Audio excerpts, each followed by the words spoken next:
What's up, guys? What's going on? How are you? Oh man, well rested, just great night's sleep, warm shower this morning, feeling fresh. What about you, Mike? Not so much. Oh no. It was a rough night. Let's just say that. I did get something accomplished. I was talking to Keong on the phone, and hopefully he's listening because I actually told him, like, Keong, I got to find a hotel. And what I didn't realize is I kind of knew, but I didn't know, like, if you wait too long, they shut their system down at midnight and they consider you can't. So I found first off, my GPS took me the wrong way. I was going through all these little small towns. Were you in Alabama at this point? I was in Illinois at that point. But okay. Instead of it taking me up towards Murfreesboro, it took me the back way. He came like the dirt roads to through. Wow. So all these small little communities, I find a motel and it says it's open. It's 11:40 and they're closed. But I was going to take anything at that point. Yeah. And then they were closed, so I kept on going. I went on the phone, called a place close to him.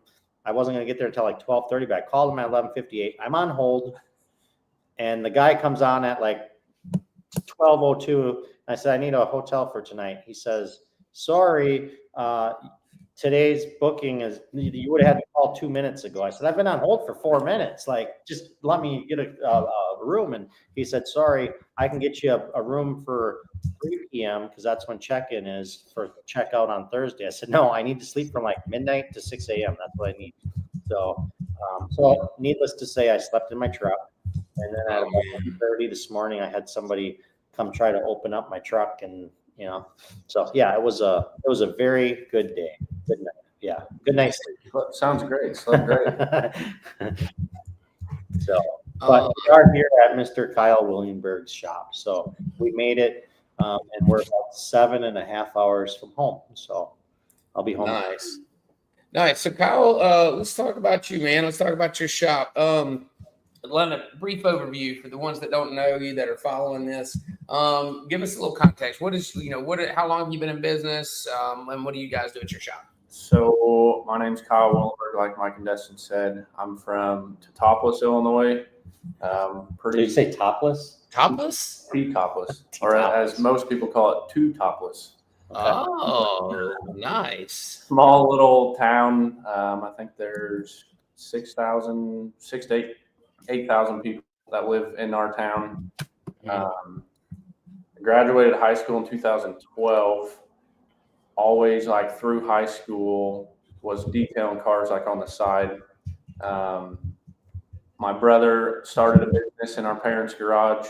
He moved out of my mom's garage to get his own place, and I started detailing cars in her garage.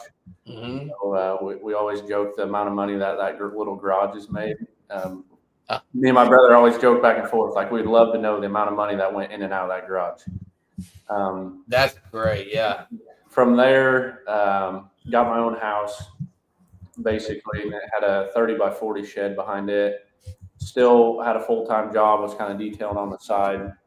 I was a welder for a lot of years, operated heavy machinery through the times of welding for the company I worked for, and got laid off one winter and kind of had a hookup with a car dealership doing details for them. Mm-hmm. And it kind of rolled into, I would do like paint touch-up work or buffing, certain parts for the car. And sure. I told my now wife, was a girlfriend at the time, I was like, I think that I could make a business out of this. And kind of took the leap of faith and started, I started a business going to the dealerships, doing on-site, like painting bumpers, paint touch-up, fixing wheels. And that kind of rolled into 3 years ago. Actually, tomorrow is our 2-year anniversary at our shop on the main street of town here. Yeah, congratulations. But we basically moved from the shed behind my house to a 60 by 90 shop on the main street of my hometown, and have 5 employees, and we do spray and bed liners, ceramic coating, automotive detailing, agriculture detail work, truck accessories as far as like spray our bed covers and like step WeatherTech. We're a WeatherTech dealer. We kind of dabble in a little bit of everything. So you took it from like a lot of detailers and a lot of people in our industry's path of kind of hobby, did it for fun, made a little bit of money, realized, hey, I can make some money with this thing, all the way up to where now you're downtown Main Street, shop, employees, doing a lot more than just detailing. And, I think that there's a lot of our industry that's right there in the middle of that, just kind of owner operator, 1-2 employees, maybe looking to add services. And so I think, conversating with you today about some of those things that you do and how getting other detailers, down that path is great. Can't help but acknowledge Billy Smith's comment about how you being a great IGL ambassador and one of the newer ones on the team, but just truly stand out. And your at MTE, it was amazing, guys. It was a great show. Appreciate all the hard work that went in. Thank you. So let's talk about that, like that transitional phase. So what made you start adding other services? You're detailing, and then you started doing some other things. Kind of what brought you to that point? I hit a point where like we were doing good and we were making money, but it was, we went from going up to just we just hit like a flat line. Yeah. And my brother actually is the one who he went to SEMA one year and he's like, hey, have you thought about ceramic coating? And I was like, man, we're in a small town. This is a big farming community. And, I'll be honest, they're tight with their money. However, I was like, I don't think I could talk anybody into spending, $1,000 to do this to their car. Sure. And my brother's like, try it. Just try it. Do it to mine. I'll pay you to do it to mine. Yeah. And we did both of his. We did his Hellcat and his pickup truck. And it just snowballed into, then we were a ceramic coating installer. And it goes back to then you get the drive again to, what can I do next? What can I add on as a service? How can I keep going to get bigger, better, to teach myself to make more money and to, be the best that there is. Absolutely. Now, Mike, you kind of went down that path at your shop too, being a small shop. You've got added some other things that you do alongside detailing. What are some of those? Yeah, so there's just a lot of low-hanging fruit. What I'll say is very minimal cost, if any cost. Both Kyle and I do this, and as far as I'm concerned, every detail shop should do it. It's it does not cost you anything to have a collaboration with a company like WeatherTech. Right. And it's not right through WeatherTech, it's through distributors, WeatherTech. Mm-hmm. And every state has it. So for example, we're in a kind of a similar situation, small town. Think about, we're in winter state, snow states. So we sell WeatherTech floor mats. And so Kyle can do the same thing. We call our distributor or our supplier tomorrow morning if we need a set of, unless it's a weird vehicle, but if we need a set of Chevy Silverado 1500 WeatherTech floor mats, they're at our door tomorrow. And your margins on them can be 30-40%. Wow. You start thinking of a $200 set of floor mats, and now you're able to sell it for $160, or your cost is $160-ish, or $150. Yeah. And all you did was made a phone call. Right. Yeah. You're not carrying that inventory. And that's why you can, so that's easy money, add-on money to a ticket, where you're not carrying the inventory. You're not going to pay for it.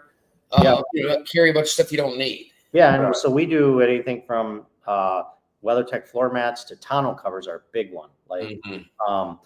Anything, and I think you're the same way. I do only bolt-on stuff. Yeah. I don't do anything that requires special modifications, or I don't even do wiring. Some people will, but I just want bolt-on stuff. Sure.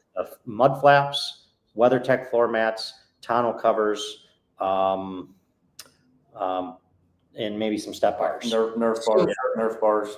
I've heard this mud flap thing a couple times today. What is that? Is it something that goes behind the tire? What do you need that for? It's the same thing that you see on my truck that everybody's like, what are them things? The thing that sticks down. Yeah. So around here, a lot of our roads are rock roads. And if you don't have those, like your dually truck, the bed sides would just be beat all the. Because it slings up. So that knocks it down. Yeah. nothing against it. I'm one of the guys. I have an all black, Dodge truck with big ass mud tires on it just because it looks cool. Right. Yeah. Every time my wife drives it, I was like, no rock roads. You can't go here. If you go to your parents' house, you got to idle down the driveway. Like exactly.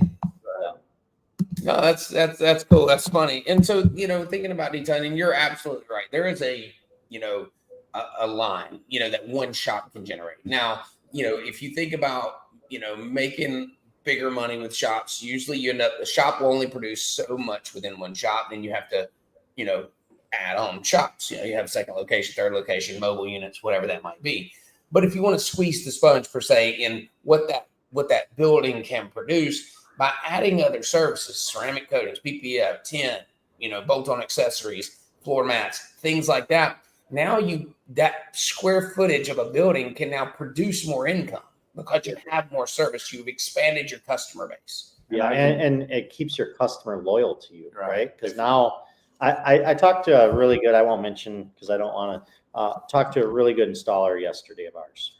Okay. And he's big. And he was actually, yeah, well, he does a lot of PPF. He used to do all ceramic coatings. He said, hey, Mike, I want to do more ceramic coatings because believe it or not, like, yeah, PPF is profitable, but it takes a long time and you go through a lot of material. He goes, we used to be able to do 2, 3, 4 ceramic coatings a day too. I want to do both. Yeah. Right. This income and I want this, but ironically, 90% of my jobs are PPF now. And, that takes a special talent. So you can't just go hire somebody like you could maybe, not saying ceramic coatings don't, but you can train somebody to do a ceramic coating a lot easier. And I looked at him and I said, well, you've trained your customer. Yeah. The reason I say that is because I asked him, I said, what did you do differently when you were getting all the ceramic coatings other than PPF is starting to make, it's gaining attraction. But I said, what are you doing different? I said, do you detail right now? He goes, not really. We're just detailing the guys that are coming in for PPF, just kind of maintaining. Detail before. And he said, yeah. And I said, just think of how many people you get to talk to when a ceramic coating comes in, or a detail comes in. And now I can talk to Mr. Jones about why a ceramic coating is more important than a wax job. Absolutely. You lost that. And he said, you're exactly right. I need to I said, you don't need to like schedule out your detailing so that you're so busy. Just start scheduling a detail a day. Find somebody that can do one a day where you can get in front of people, talk to them about ceramic coating, so that more services, are coming through the shop. Yeah. Joel and I had this conversation a couple of years ago about detailers that were refusing to do details and only doing corrections and coatings. And I understand the thought of it that because detailing, if you look at dollars per hour, is it as profitable as coatings? No. Probably not. But the problem is you're sending that customer elsewhere. Every time you send that customer elsewhere to get something else done, there's a chance that customer doesn't return for the next time they need that service. And so there's an offset to that says, okay, if I'm sending my customer to go get vacuumed and washed down the street, but I want him to bring all those corrections and coatings here, there's a chance that customer doesn't come back. Yeah. And so you guys, by expanding, and EasyN is getting into that. You can see now we're PPF and tint. We're tiptoeing into that, by the way. We have our first 2 tent jobs tomorrow, actually. We're excited about that. Yeah, no kidding. And we'll have a PPF job next week. Small. We've done some small transitional pieces. I'm going to keep it like that for a while. I don't want to put too much pressure on the shops with it. I just want to tiptoe in.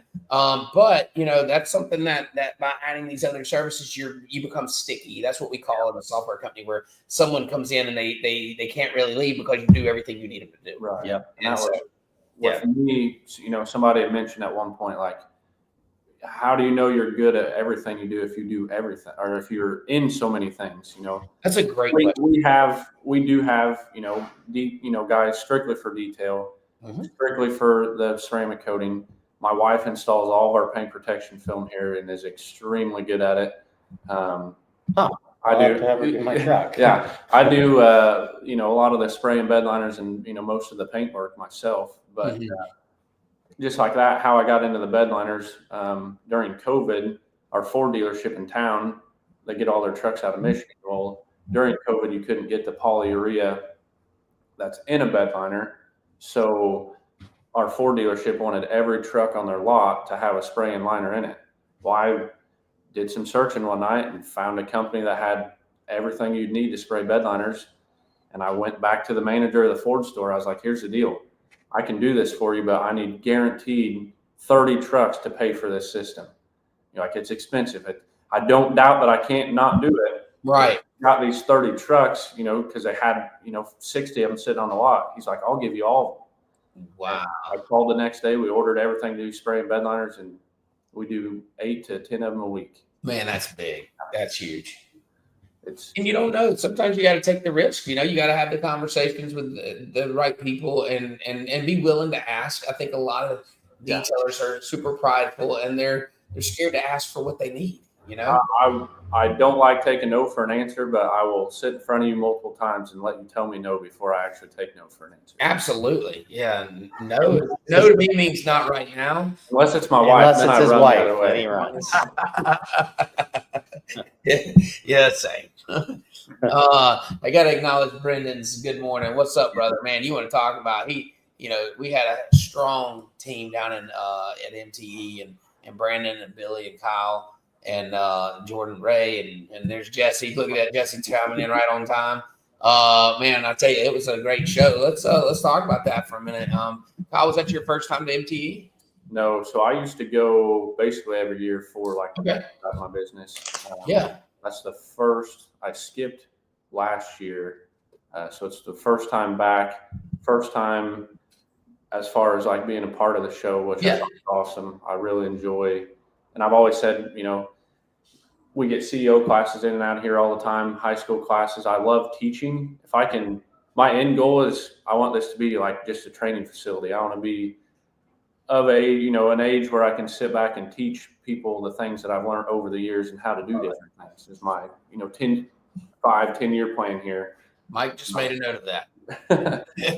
But, what you wish for. Yeah, but anyway, MTE. And I tell everybody that's even in our industry, in the tent industry, and even the recon side of it. I met a bunch of my buddies that I'm from Facebook, only from Facebook. In my paint side of my business, they were down there, and it's such a mind-blowing experience every time. Yeah, it is, and being around everybody that fights the same fight as you and can talk shop with you. When you're back at your shop, you feel isolated and like I'm the only one that has to solve all these problems. But when you go to a trade show and that's where everybody else's business revolves around the same thing yours does, like you can relate to those people. You know that they've dealt with the pain in the ass customers, or that they've dealt with the staff not showing up or a product not doing exactly what you thought it would do or something like that. That's always nice to have people that can relate. Yeah, and MTE is a special show. I mean, Wheels and them put on one heck of a show, and what I noticed this year, and I think it's every year, being that it's smaller, it's a lot more intimate and a lot less cliquey. Very much so. There was a lot of just support for one another. I don't know how many times people came up to you and I and, said, we loved what you're doing with IGL, or we see this, we see that. Just a very good experience. SEMA gets to be so big, I think, that people get lost in it. Oh, yeah. This is just a mindset. Yeah. So most people came up and said they liked me more than you, Mike, but that was really a given. The only other thing, though, is I have a video, actually, I was going to tell you. Being that there is one thing that I'm way better than you at. I have a video of Russ telling me from Apex that I am a better cutter than you. I have it on video. I'll play it for you. He actually videoed it for me yesterday. Or the other day. Why not? The whole class that I was a better cutter than you. Did you buy him dinner? Was it a steak? It was bribed. Designed him before. Yeah. Sounds like we bought him dinner twice yesterday because we had a little hiccup there. I know. Oh man, can't not acknowledge Joel LaPalm. It's killing it. And Joel's big time help down at MTE with Apex. What he's doing there on a global perspective is big, and helping us, continuing to guide us, mentor us. It's just can't say enough. So MTE was big success. Kyle, what goes on? Does your business like ramp up in the spring like all of ours does? I mean, is it starting to Y'all see that? Like we finally, Illinois not got a lot of snow the last like couple of years. We do have piles of snow out there. Y'all send it all to Alabama. It had been like 3 years since we got snow. Our winters usually, we were busy. It just got cold, but we stayed busy. And our shop, we kind of witnessed it. We got snow. Everybody canceled, which I understand. Shitty weather, shitty roads. Sure. I don't want to pay to have my car ceramic coated if I'm going to drive it, instantly in slushy mess. Mm-hmm. So like the shop works through that. And whenever we hit like times like that is whenever I think outside the box. I started doing like ceramic coating showers. And I kind of rolled into that before I met Ray, and just one of those things. I started doing showers or glass doors or glass windows. Farm equipment this time of year is big for us. So we do, we'll ceramic coat combines, tractors. I've sprayed like a couple hay sprayers with Aegis, some planters with Aegis. You just gotta, when you hit a slow time, like I said, I don't like sending my guys home because we don't have nothing to do. I will go out and find it. Whether that be buddy up with a dealership and steal some cars from them and do just details. But I don't, the way I look at it is I'm in charge of making sure everybody here can go home and feed their family and, do what they can do. So, and the interesting thing is what Kyle says, that a lot of detailers we face a slow time. And there's always that saying that when times are tough, that's really when you find out what type of person you are. You heard Kyle say you go out and knock on doors on dealerships and that, and we need to do a better job as detailers, like, to have them. We were talking about having relationships, right? And having them relationships all the time, because it seems like that's kind of the thing in our industry. I mean, I'm guilty of it. Like, oh, I have enough work. I'm just going to, do what I need to do. And then all of a sudden it's slow. And I'm like, shoot, I got to go talk to this guy, go talk to that guy. And at some point that's going to fail on us unless we keep them relationships going. So I think that's something we all need to work on. Yeah, it is. Go ahead, Kyle. I'm sorry. We have a couple, we have a big printing company in town, just like 2 miles, not even 2 miles down the road. And right across the road here is a flour mill company. It's called Seymour Milling. I'll walk across the street like, hey, you got 15, vehicles that are owned by Seymour Milling, and or do any of your, customers, employees, if they're here, your guys are here for a meeting, I'll come over and grab your car, their car, get it cleaned up. We bill it, to them across the street. And, that's the kind of customer that I want. When somebody walks in my door, I'm not taking your money and sending you down the road like you're not a number. Like at my shop, I want your money for the rest of my life. And that's whether it be, like Mike said, going out on a whim, if you got stuff to do and, Billy Smith, not even saying because he's in here, sorry, but Mr. Smith calls and, he really needs, one of his dealership cars cleaned. Yeah, I got a full plate, but guess what? I'm not going to do it because whenever I'm in a pinch, he's going to have my back. Oh, absolutely. Absolutely. That's what you do. It's funny. I had a meeting on our retail side of things with the girls. And what happened was one of our suppliers messed up. They printed a shirt a little bit wrong or something like that. And she was kind of upset about it, one of the girls. And I said, listen, you show grace. I said, because there's going to be a time where you need a favor and you show grace here and take the shirts and do with them. If you have to discount them or whatever, sell the shirts, let them get you a new batch in. But show a little mercy there, because I can tell you there's going to be a time where you need something last minute or you mess up, and they're going to remember that. And so, but it goes back to when we talk about business and getting business back in the doors. I talked to a detailer yesterday. He started in January. He opened his business in January. Been detailing for 30 years for a dealership and started his business in January. So here we are 5-6 weeks later, and he's calling me going, what do I do? And I was like, there's no magic answer here. So I went down the checklist. What do you have? Have you done a social media page? Do you have some form of a website? Yeah, I got those. I said, okay. I said, here's the thing though. I said, your focus, like you got to get some posting going. I said, but that's not going to generate business right now. The quickest way to get business today, because he's like, I got to have rent by the end of this week. Like it's rent. And I said, you need to call every customer you've done a job for right to date. Call them today and say, I have some availability on my schedule. I know I did your truck. Can I do your wife's car? You know, I've got a promotion that I'm going to do. I'm not 10% off, whatever that is. I'm not, you know, and that's your quickest way to get in the door. Secondly, a lot of detailers are guilty of not paying themselves regularly. And because they think, well, when I get slow, I don't have the money, blah, blah, blah. But just like you mentioned, Kyle, you have people that you have to feed, right? Like you have people that have to buy, you know, provide for their families. And you'll make sure their paycheck's there. Like that's a given, right? You'll do whatever you got to do to make sure the paycheck's there. If you set yourself on a regular pay within the company, you will do yourself the same way. So if you don't treat it as a separate thing, but if it's just there, then you're going to do the work that you need to do to get the business in the door to make the paycheck, you know, to make payroll. And you're just a part of that payroll. So that's a transition that I think detailers need to learn to make is you treat yourself like you are an employee of the company. In that aspect, you'll get it. One thing, like you saying that's something I struggled with. I mean, for 5 years, probably 3 years, I never truly wrote myself a paycheck. Yep. Like, if I did a cash job, I would keep it. Sure. Yep. But I never was on like a true payroll. And once I switched that, I mean, it was a game changer. Like you said, I watch it. I'm a numbers guy. If I watch my detail booking every single day, like what's coming in, what's going out, you know, QuickBooks every night before I leave. Okay, you know, we're doing okay, and or shit, you know. We got work to do.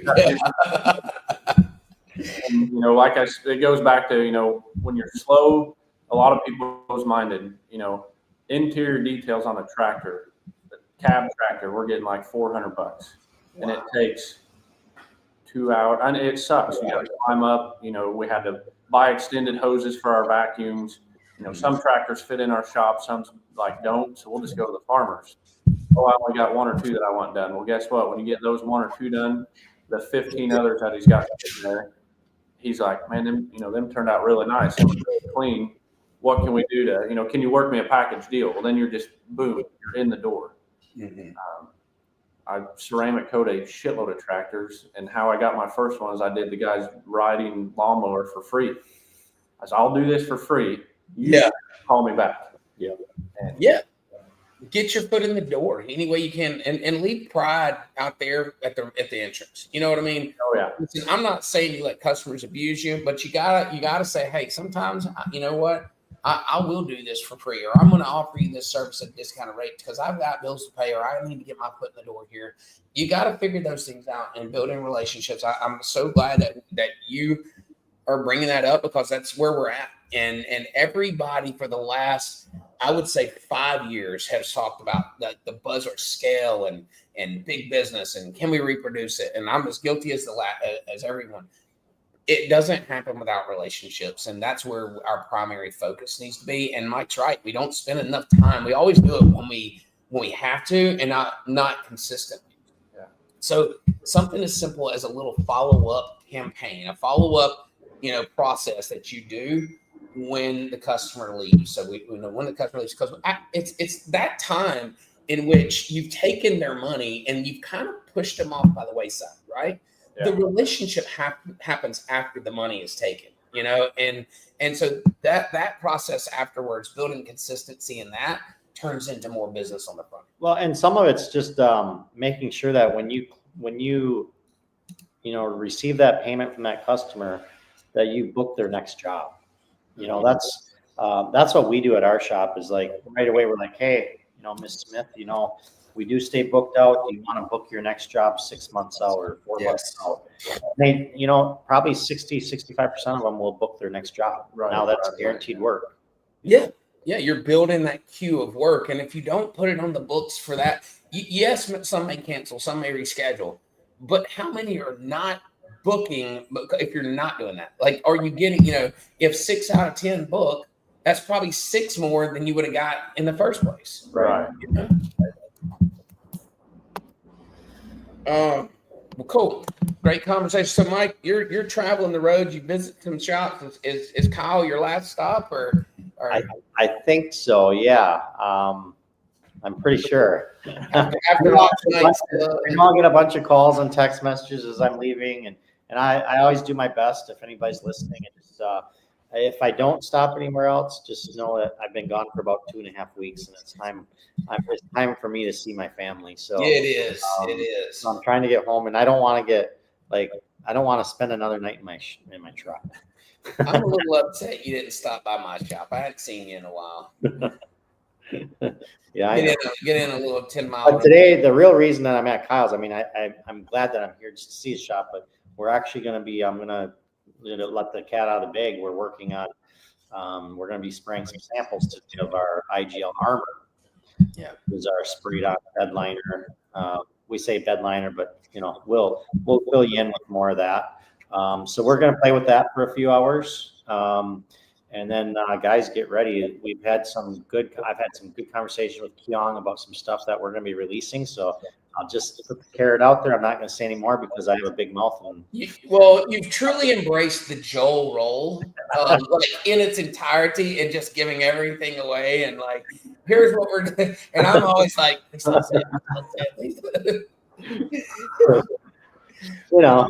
Joel taught me well. He did, man. He did. So, but we have some really cool stuff coming up. Last thing I'm going to mention is the fact of be ready for the trainings. We have some big trainings coming up. Yeah. One of the big ones for all that are listening, make sure you go on to iglcoatingsusa.com, take the training, hit the training tab. You'll see quite a few of the trainings. But the big one there is, any of them are big, but March, when you go to the SEMA garage, take advantage of that. We have a lot of stuff going on. We have APEAK side. We're going to be doing a 3-day film class, PPF class. So that's cool. That facility is big enough where on the one side that we'll be doing APEAK, the other side we'll be doing a IGL RUPIS event of automotive and marine paint correction, gel coat correction, whatever. And then we'll take a day of ceramic coating and maintenance type stuff too. So you get to pick, you'll pick what you want to take, if it's APEAKs or if it's IGL. And in between there, of course, we're going to have some business classes. So very, very, for the money that you'll spend there, you're going to gain a lot of information, and it's probably going to be a little bit of information overload because we're going to throw it at you. It is. It's going to be a big event. I know we're going to spend some time on the business side of things too, as collectively. And so, the people that are going to be there rubbing elbows with some really good, good people that will help you.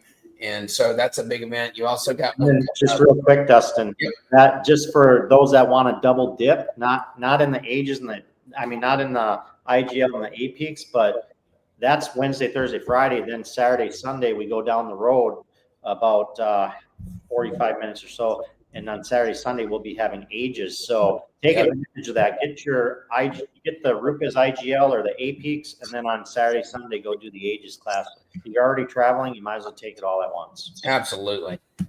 And then we have a training at the end of this month. I'm looking at our calendar, and that's up in. I think we're in Maryland. Maryland. Okay. I keep wanting to say Minnesota. Where's Minnesota? There's got to be Minnesota's by me. And then I think right after that is somewhere in there is Arizona. So yep. And then of course boat show on the bay. You can't forget boat show. We have boat show on the bay too. Yeah. Yes. I'm still trying to find a good excuse to just come down for that, just because. Well, we got to have your help. So we're having a meeting. Yeah, it's an IGL ambassador. It's an in-person ambassador. It's an IGL meeting. Yeah, it's mandatory. I would take her with me. Come on. Yeah. Come on. Bring the motor home. We have a place for you. Seriously. You can pull right up there, hang out with us. We have power. We have water. We have all that stuff. Yeah. So finally, we camped for that at Happy Mike. No, it's good time. It's a great time, man. Y'all would love that. I got a challenge for you and Mike next time you have some APEAKs PPF. Oh yeah, what's that? How I was taught to cut it, like when you have to cut it on the vehicle, blow up a balloon and put the PPF on a balloon. I got that. You can cut it without popping the balloon. He popped his right away. That's easy.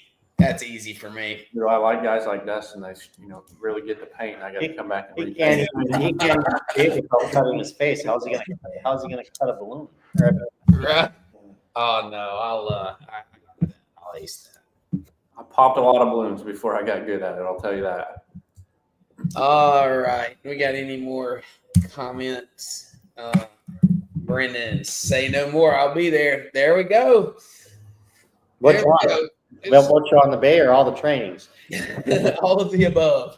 But All right, guys. Well, listen, I'll let y'all get to it. I know y'all got some shop stuff to do, and Mike, you got some sleep to get later on this evening. So Sounds good. Appreciate you, brother. yeah, man, appreciate y'all. Kyle, good seeing you, brother, and y'all have a good time. We'll see you. see ya.